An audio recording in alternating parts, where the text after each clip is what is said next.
Greetings, magical people.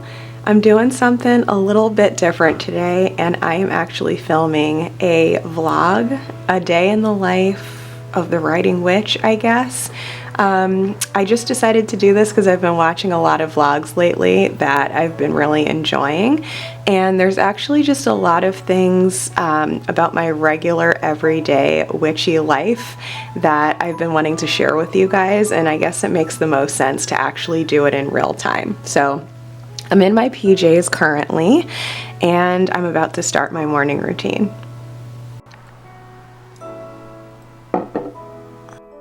So the first thing that I like to do every morning is simply create a little bit of atmosphere. So since it is autumn right now, I'm just plugging in my autumn tree. It's also getting darker this time of year, so I kind of need light in the morning. I also like to light a candle if I have one. And then I just sit down on the couch and I start my journaling. Right now, I am a little bit late, but I am using my Autumn Equinox Element Journal. So, as you might know, I create a little journaling signature just meaning a bundle of pages sewn down the middle, for each of the 8 seasons on the witch's calendar. So there's a few different little booklets or workbooks that I have available for these. The first one that I do is just 3 questions about the themes of the season. And then once I'm done with those in the early part of each season, I then like to move on to this elemental version. So I have linked one of the 4 elements, earth, air, fire, and water, to each of the 4 seasons. And then for the cross-quarter days on the witch's calendar, I like to focus on the way that those 2 elements from that nearest solstice and the nearest equinox are kind of crossing over each other. So in my journaling practice, I like to look at the autumn equinox as earth, because it is a time of the harvest and we are receiving the fruits of our labor, literally or figuratively. So right now I'm just taking some time to talk about how the element of earth seems to be showing up in my current experience. And if you're brand new to elements, just think earth is physical and tangible things like food, clothing, shelter, money, and the things that make us feel cozy.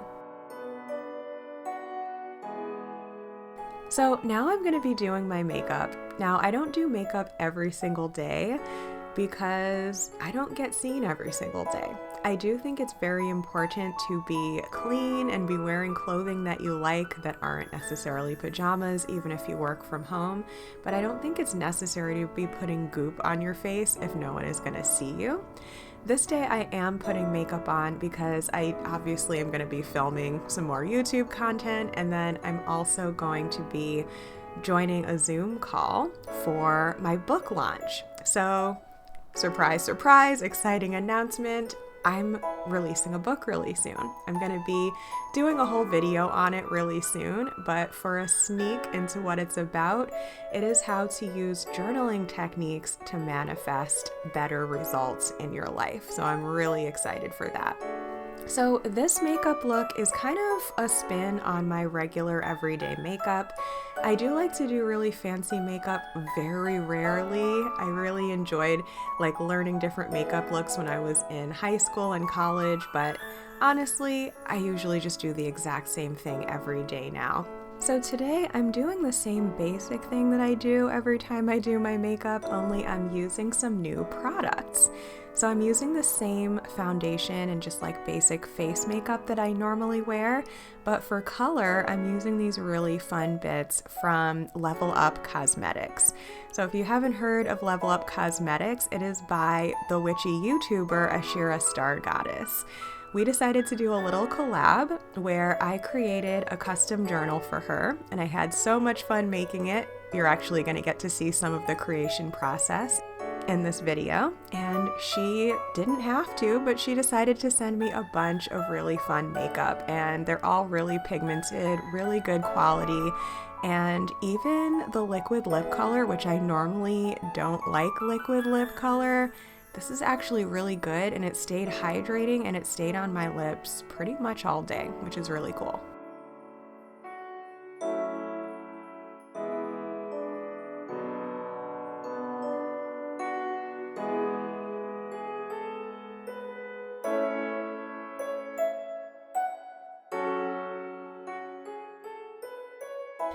So now I am doing my Zoom call and I'm just chatting with a social media expert from the publishing company that I'm working with, and we're planning my book launch, which is so exciting.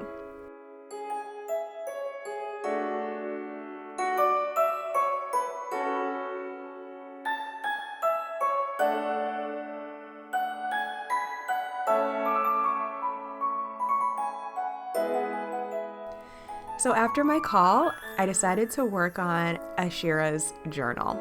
So she requested a junk journal with a dark academia theme.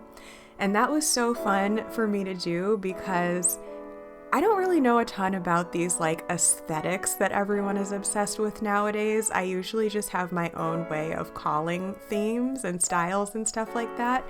But lately I have really been enjoying what people call dark academia.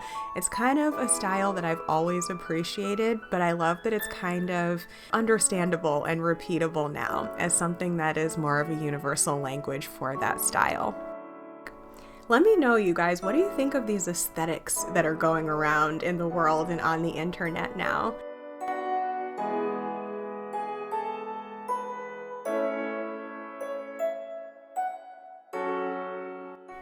So what I decided to do is create a few different page sets, which will become available in my shop. I've created some of them on plain copy paper and put coffee or tea on them to make them kind of wrinkly and colored, and then others I actually printed in color for some variety. So here I'm just dividing them up and creating a little bit of variety for each signature. I also like to throw other fun stuff in there because duh, it's a junk journal. So here I'm putting some vintage book pages in there and some stained notebook paper as well.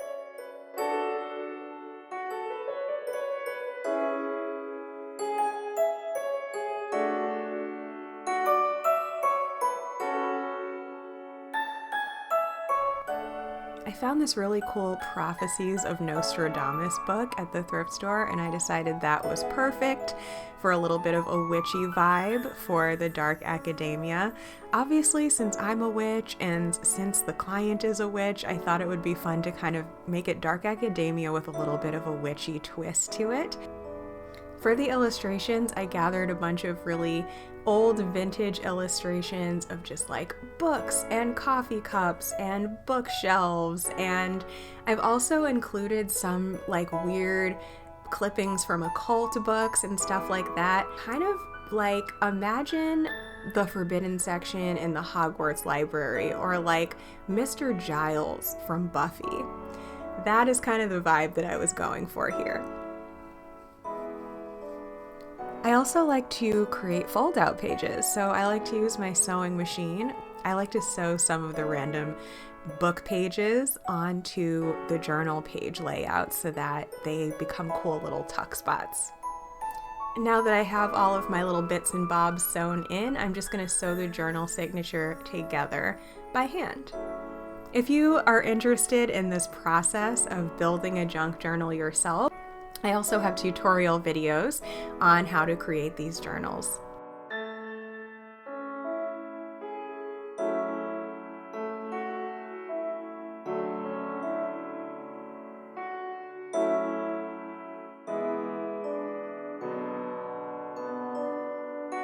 And here is just my lineup of all of the signatures that I'm going to be adding into the book and bundling them together and then binding them into the final book.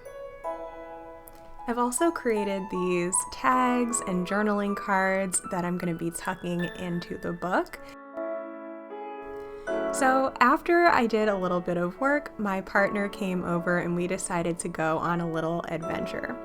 We've discovered this hack that when all of the Starbucks in my area are packed, no one seems to know about this one that is tucked inside of Barnes & Noble. And the fun part is that after we get our coffee, we can kind of wander the aisles and see what is going on. So of course we found ourselves in the witchy and spiritual section, and we are just having a little flip through some of the books. What ended up being really cool about this short trip to the bookstore is that I very quickly found books by people that I know or have worked with, or in this case, have been a part of speaker summits with. Right here, I'm getting to have a look at the beautiful illustrations from this amazing book by Maya Toll, who was a part of the Empowered Modern Witches Summit that I was in last month. And I also found my friend Tanae's book, who put on the Empowered Modern Witches Summit to promote her new book. This one here is her old book that has my endorsement on the back, which was really fun to see. And it was exciting to know that soon I will have my own book that might be in the very same bookstore. So after grabbing our coffee, we decided to go out into nature. This video was recorded on the 7th of October and it was still really warm out, but some of the leaves had clearly changed. So it was the perfect time to find a place in nature to just get off the beaten path. We decided to go to this place called Rhinestone Woods, which neither of us had been to for years, but I'm so glad that we ended up going because we ended up running into so many incredible natural things and man-made things, and we ended up having a really great conversation just about what it's like to be a human who's experiencing all kinds of things, the dark side and the light side of the human experience, and it was just a really good time.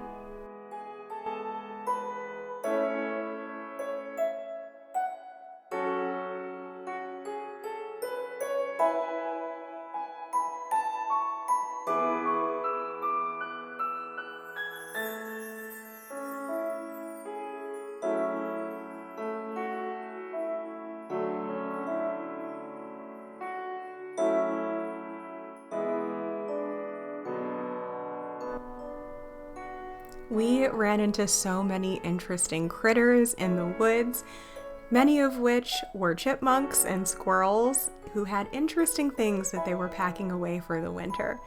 And hey, check it out, we found more books. I didn't end up seeing any in here that I wanted to grab, but I just love checking out these little hidden nooks, these little hidden book nooks that you find all around in different places. Let me know in the comments, guys, have you ever seen one of these little mini libraries? And if so, have you ever put a book into one or taken one out or found anything really cool in there? I would love to know.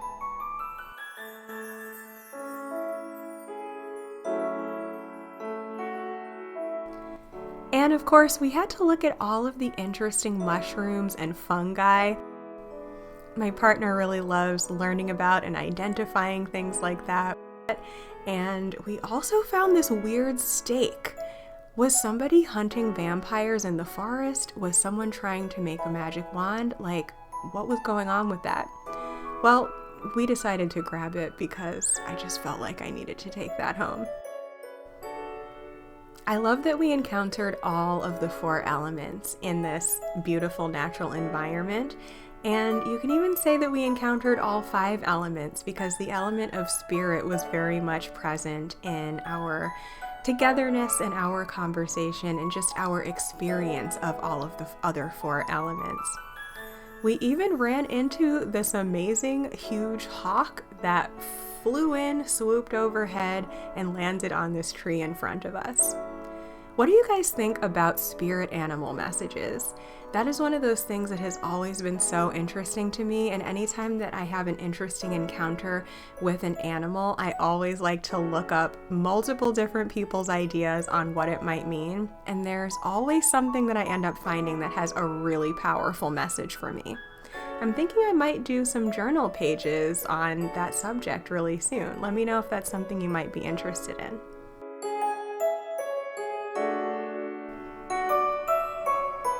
And finally, we just decided to head home and bring this beautiful magical day to a close.